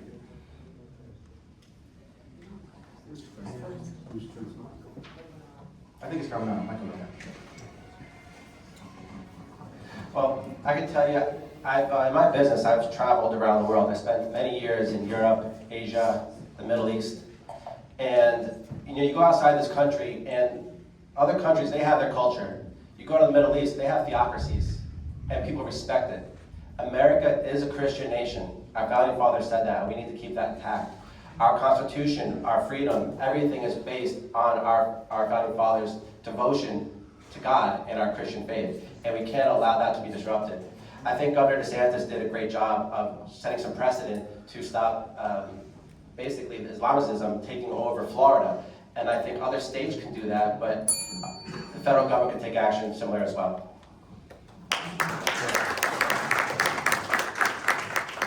Yeah, I think that local law enforcement should be empowered to make a distinction between free practice of religion, which, you know, freedom of religion, I think that's in the First Amendment. So yeah, and I've traveled all over too. Dearborn, Michigan, it's pitiful. I mean, it's really sad. They told me the other day up in Hendry County, and I was there talking ag all day long, about, parts of Tampa are gonna be taken over. So I think there's a movement afoot to say, look, this has gotta stop. We can't let Sharia law become law, and Muslims are dedicated to, we don't like the Christians, we're gonna call them infidels, and that will justify whatever they decide to do. Thank you. So I'm also hearing a lot of concerns. I know in Tampa in particular, there's already some areas that are being looked at for Sharia law, and this cannot happen. You know, our country is not a Muslim country. We have religious freedom, and obviously we need to be respectful of all faiths, but we were not founded to be a Muslim country, so I would be opposed to any kind of radical Islamization.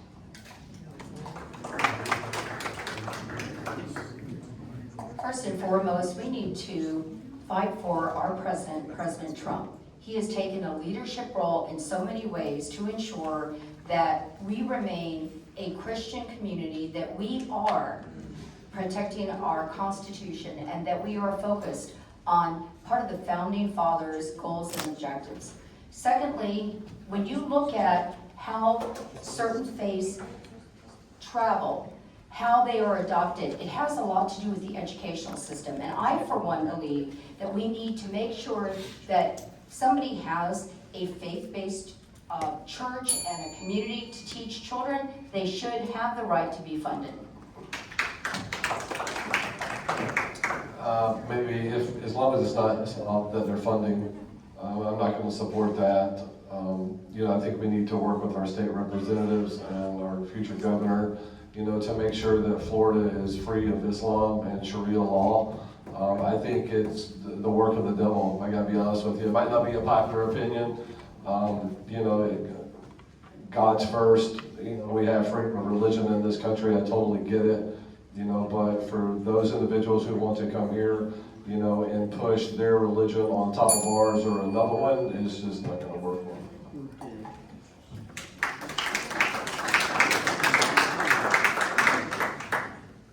America's a Christian country, case in point, and we have to preserve that. All you have to do is look across the pond at what's happening in Europe. That's Christendom. And if you see what's happening in England, if you see what's happening in France and throughout Europe, it's no longer just a concern, it's a real threat. You mentioned Michigan. I grew up in Michigan. Dearborn, Michigan is a segregated community. And Muslims that come from any country in the world, they could be Middle Eastern, they can be European, Eastern European, they can be whatever it is, Pakistani, but yet they all get together in the same place and do not assimilate with society. It's a major concern, and we have to do everything that we can to keep this country a Christian nation.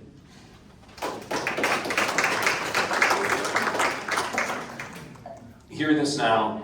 In Ecclesiastes, they said there's nothing new under the sun. The red-green alliance that we're seeing right now is remnants of what happened in Iran. And it's extremely important to warn and get that word out that Islam is just as much of a political ideology as it feigns itself to be a religion. There's one recognized law within this country. It's English common law. There will be no Sharia law under no circumstances under my leadership. I stand on that firmly. Look what's happening if the EU is the bellwether of the United States. Ladies and gentlemen, we're in trouble if we don't fight.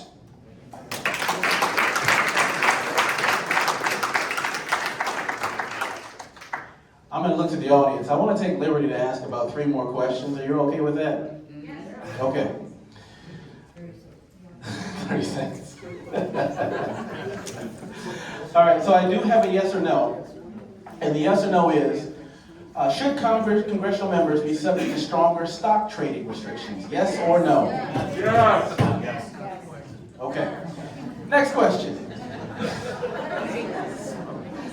Next question. So there's been a lot of concern with regard to people serving in the highest offices in this land and either not being born here or having dual citizenship. 30 seconds. Tell me what your thoughts on that and what you would do about it. Oh, this would be, I think, Richard. Okay, dual citizenship would not be the way to go at all. People who threaten to, like, if one president or one congressman or one senator gets elected, oh, I'm gonna leave this country, by all means, go, okay? So, yeah, no dual citizenship is not ideal, and I think we need to have people who are strong Americans, strong leaders, and people who are ready for a change now, because we've been kind of going down the road sideways for too long. Thank you. I think you definitely need to have a much tighter policy on this. This country needs to have loyalty, and I think we deserve to have someone who is completely vested only in this country. I'm not only opposed to anyone who has dual citizenship, but also taking money from foreign governments.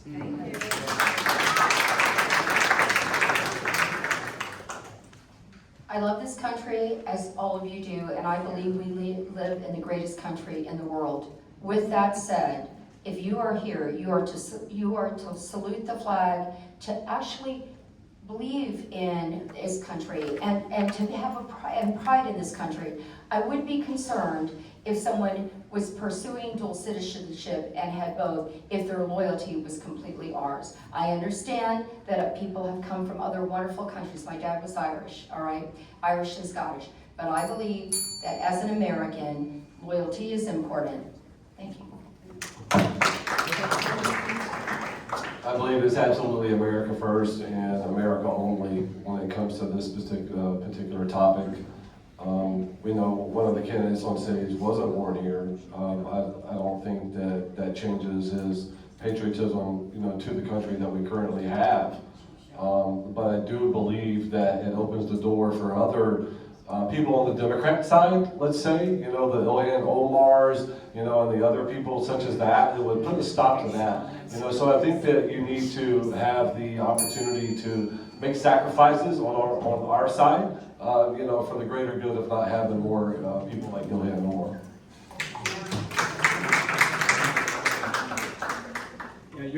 You're sending us up to serve this country, to serve you, and so that's it. It's America and only America. It's not only America first, it's only America. And that's our duty. I don't know how you could do that with a dual citizenship. I don't understand how that works, so absolutely. Absolutely not.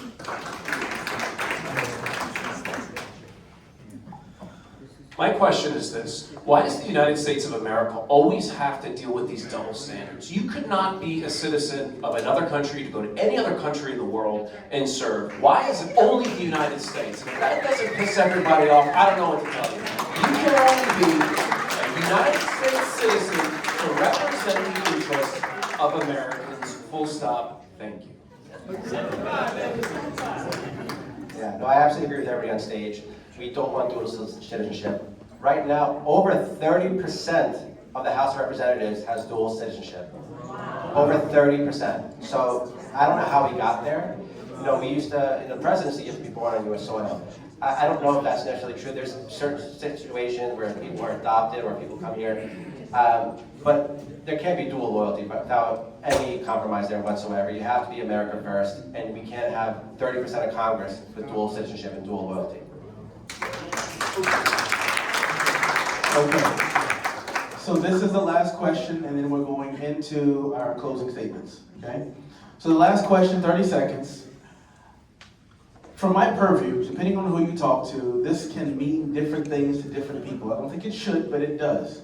So the question is, what does America First mean to you in practical policy terms? What does America First mean to you in practical policy terms? And we'll start with you, Terry.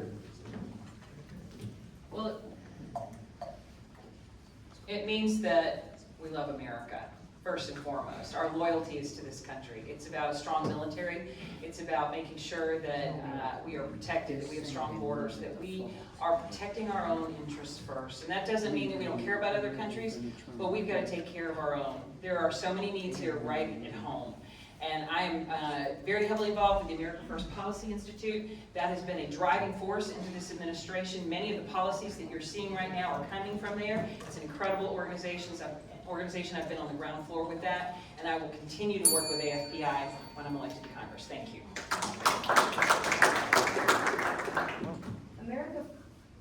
America First to me is to make sure that our policy and our priority is our own country. It's absolutely our own country. And so what does that mean? It means we hire Americans. We invest in industries that help us innovate and we can protect our great land, that we invest in our military, that we invest in law enforcement, those investments that make America first so that we continue to be the greatest country in the world. The other thing that I think is critical, thank you.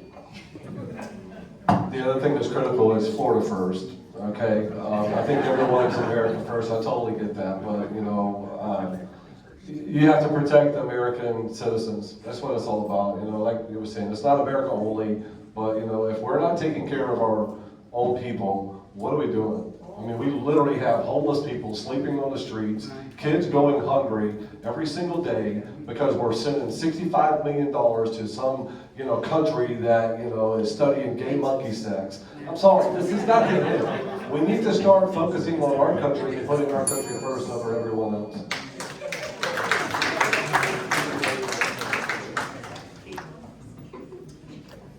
Yeah, we have to take care of our country, of our own citizens. It is America first, 100% all the way. I don't think we any longer have the luxury to just continue spending our way into the debt that we have by programs that don't help any of us. I think the problem is not just America first as far as international concerns and issues, but here domestically. It's the things that are happening here that are tearing our country apart. It's the left, the woke left, and every agenda, all the ideology that we're dealing with. And we've all seen a turn with the leadership of President Trump, and we have to continue to fight for that. America first, always.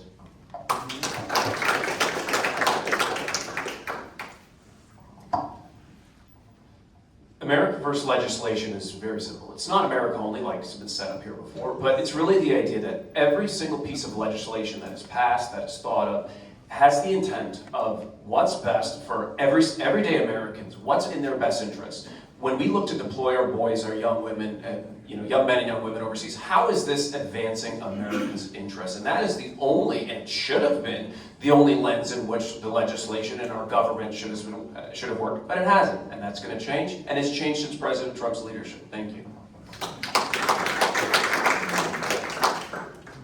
To me, America First is a moral position, but it's a policy position to maximize freedom and prosperity for Americans. It's the embodiment of the spirit of the deal that is written in our Declaration of Independence to guarantee our pursuit of happiness, of the American dream, where we put the American citizen first, above lobby groups, above foreign interests, while we remain a part of the international community, we trade, and we have a good economy. Americans are always put first by our governing bodies.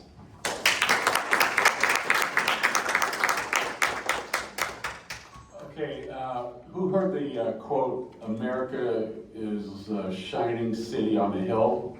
Anybody? Was that Reagan, I think? Okay, so yeah, I think America is unique. We have to protect America, America first. I'm not even ashamed to say, give me another MAGA hat, and some people are backing off of that. But here, my big point of why are you running? I'm running because we have been invaded. What's his name, Mayorkas? And the Congress was somewhat complicit because they sat on their hands. I'm not going to sit on my hands. It's America first. We need to clean up the country. Who would want to have the job of Tom Homan? Okay, thank you so much. Thank you. All right, so we're going to move into closing statements. Remember, each of you have 2 minutes. We started with Casey Esker at the beginning, so we will start with Michael Thompson now and end with Casey for the 2-minute closing. Awesome, thank you guys. Thank you so much for the Collier County Republican Executive Committee, Dr. Clark, and everyone who attended. What a great event. This is what America is really about, getting out here and actually knowing the people that you're considering to represent you up in Washington. I think at the end of the day, District 22, in particular the people here in Southwest Florida, want to send a proven fighter up to Washington, D.C. Okay, not someone that's just sending out text messages saying they're America first, but someone who actually has the battle wounds, the scars, and the receipts to prove that they're America first. I encourage you guys to dig into all the candidates, learn a little bit more about them, so that way you'll be a lot more educated when you're actually sitting there ready to cast your vote on Election Day. Please follow us on our social media. Please go to the website. You can reach us at votemichaelthompson.com. Thank you so much.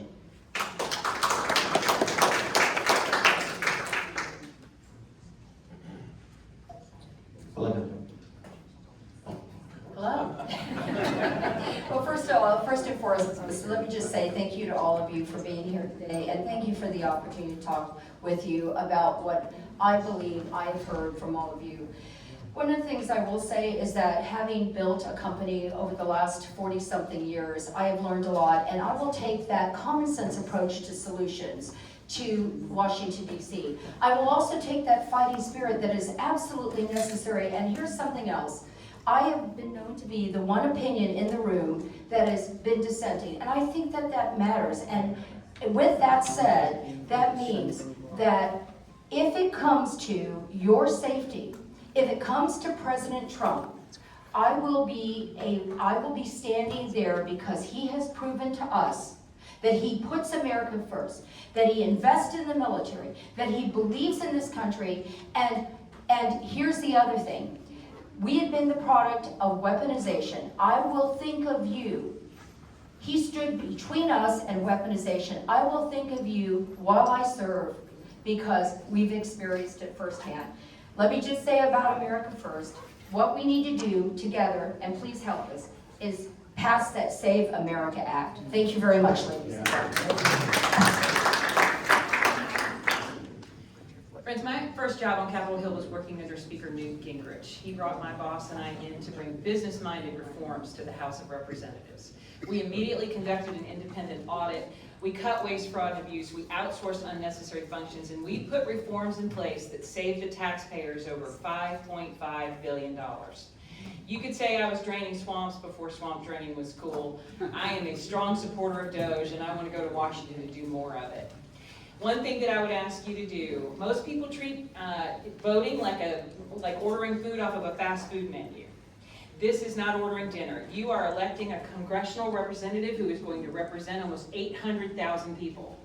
So please, treat it like a job interview. I am asking for you to consider hiring me for this job. I am seasoned, I'm trained, I have a lot of experience in Washington. I want to put those skills to work for you. This is not a district that is going to be easy to represent. It's a complex district, and we are living in complex times. You need somebody who can go to Washington and hit the ground running, not need on-the-job training. So I would humbly ask for you to consider me as your next representative for Congressional District 22. Thank you so much. Did you just yield some time back to me? Was that what happened? No. No yielding of time, okay, just practicing, because I'm very encouraged. We've got a deep bench. Republicans have the deepest bench ever, I think, because that means people are going out of their comfort zone and running for office and standing up and not taking, the abuse anymore. That stat, 30% of Congress has dual citizenship, that's insulting, if that statistic is right. So look, I think the invasion thing, I ran for Congress along with a good friend of mine, and we challenged the 22-year incumbent at the time who sat on his hands. So I think no more sitting on hands. We got to be active from day one. I don't need on-the-job training. The math is very, very simple. We need to change the political will. Let's get it done. I can change the political will with your help. I'm going to represent all 4 counties. I'm going to represent Collier, I hope with distinction, Henry, Ag, I'm all over the Ag thing. And let me tell you a real quick story because I have 59 seconds left. Okay, so I met with a noteworthy gubernatorial candidate named Paul. Anybody know the last name? Yeah, Paul Renner. So we're up there with like 10 people in Henry County talking about what are we gonna do? And Paul Renner's like, well, you know, it's gonna take a, you know, all hands on deck effort. And it is gonna take an all hands on deck effort. And I think I can carry the ball, I can get it done. I've got a skill set of audit, I've audited everything, you know, many different corporations and, you know, all across the board. And again, the math isn't complicated, it's the political will. I have no illusions about, you know, staying there for, you know, 10 years or something. No, I will be accountable, so I'm not sure it's gonna be more than a town hall. It might have to be some other innovative thing, like, I don't know, just an open mic night or something somewhere. But town halls, I've seen those get out of hand, where one group takes over and, you know, dominates. That's why I was pausing for the town hall. Thanks for your support. Thank you everybody for coming out this Saturday. I know it could have been anywhere else, so we appreciate you taking the time and hearing us out today. Again, my name is Michael Carbonara. I'm running for U.S. Congress, Florida's 22nd District, and I'm running to fight alongside President Trump to restore our conservative values and our freedoms in America that the Democrats have been taking from us. I'm going to fight to restore our economic freedoms, our safety, and our personal liberties, because that's how we unlock everybody's ability to live their version of the American dream. And now, as we approach America's 250th anniversary, from the day our founding fathers decreed to the whole world that before God, our freedom, we need to take stock. How did we get here, and where are we going for the next 250 years? This isn't about one election. This is about right versus wrong, good versus evil. There is no room for Marxism and wokeism in America. These democratic ideologies are exactly what's wrong, what's not good. The world is becoming smaller. Technology is moving faster than we can keep up with. And our founding fathers laid out the path for liberty, and our belief and our faith is more important than ever right now. And we need to lead with our freedom and with God to go through the journey of this next chapter of what the American experiment will look like for all of us. So I thank you all. God bless President Trump. God bless Florida. And God bless the United States of America. Thank you.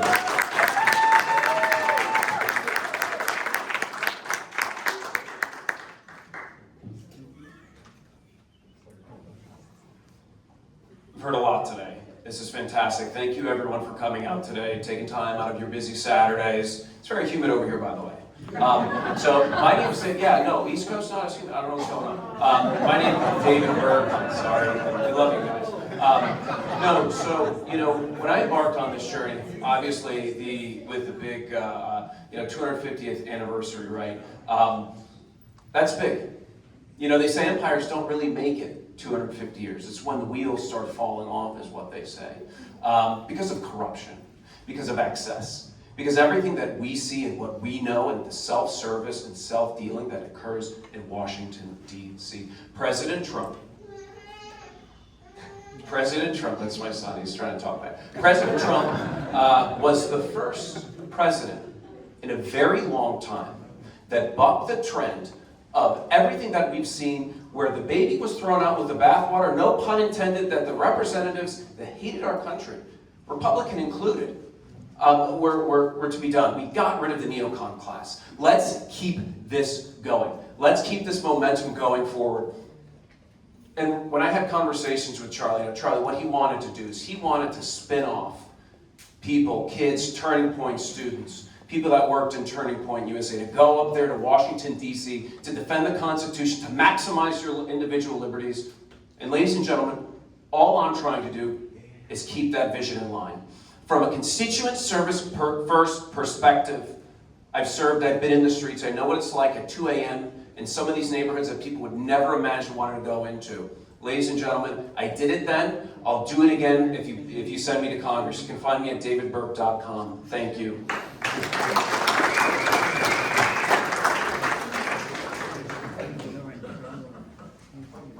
First, I'd like to thank Drew and everyone that's put this event together. Thank you very much, and everyone here that's making time to come and participate. I asked for your vote to send me to Washington to do the things that I've done my entire life. I want to go up there and fight alongside President Trump. I want to steer our own side, our Republicans, to the right direction. I want to fight against the Democrats and all their initiatives. And what I want to do for you is what I've done for my own company, for my own business, is create jobs, bring resources. Appropriation Committee will allow me to be able to use my business acumen to bring resources here. So many things that I touch and my wife touches in this community, we support and we've been a part of for a very long time. With our local parish, with our children's schools, law enforcement, fire. I've always been in support of all these things. That's why I have the endorsement of Kevin Rambosk, our Collier Sheriff. And so I ask for your vote to send me up there to fight for you, as I always have, for my family, for my community, and I want to do that for you. Thank you.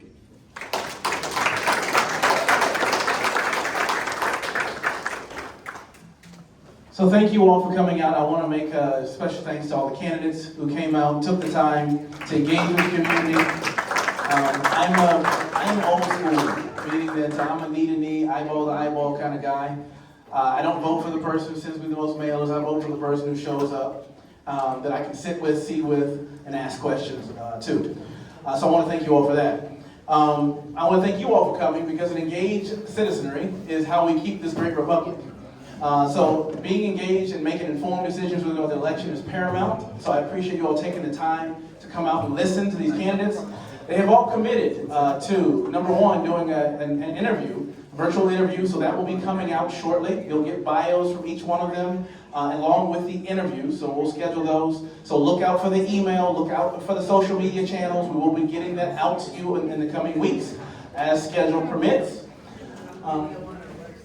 Yes, so the video will be posted on the Collier County Republican Executive Committee website. It will also be posted on social media. So plug into those channels and look out for your email, because we will send those things to you. We're going to take a quick picture with the candidates. Chairman Mayo, if you would come up. Treasurer. Vice Chair. Yeah.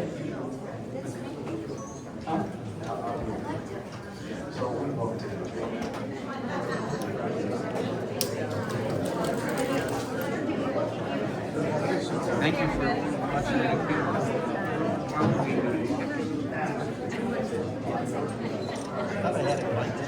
Out of the way.